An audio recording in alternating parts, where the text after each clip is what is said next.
আসসালামু আলাইকুম রহমতুল্লাহি বারাকাতুহু।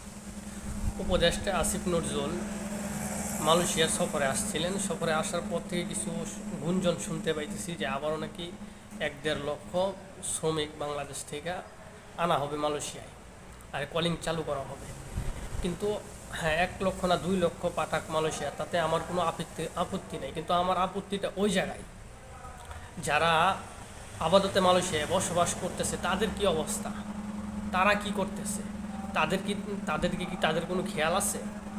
এদেশের মধ্যে এখনও অনেক প্রবাসী কাজ পাইতেছে না। হাজারো হাজারো প্রবাসী অবৈধ অবস্থায় আছে, হাজারো হাজারো প্রবাসী জেলের মধ্যে বন্দি আছে। তাদেরকে নিয়ে তাদের কোনো মাথা ব্যথা নাই। এদেশে তো এখনই ঠিক মতন কাজ কাম পাওয়া যাইতেছে না, আর এই দিক দিয়ে আবার নতুন করে কলিং চালু করতেছে।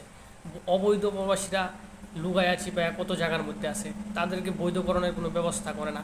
জেল থেকে এই জেলের মধ্যে যে বন্দি আছে প্রবাসী, তাদেরকে দেশে নেওয়ার ব্যবস্থা করে না।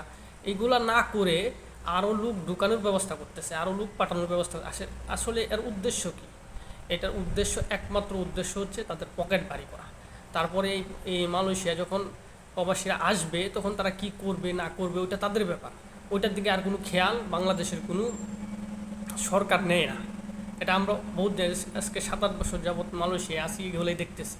হাই কমিশনারে গেলে ঠিক মতন কাজকাম পাওয়া, এই কোনো রকম কোনো হেল্প পাওয়া যায় না। ঠিক আছে, প্রবাসীদের সাথে কুকুরের মতো আচরণ করে। তারপরে এই যে স্কেল নামের একটা অ্যাপস চালু করছে, ওইটা দিয়ে আসলে প্রবাসীদের কোনো কাজই হয় না।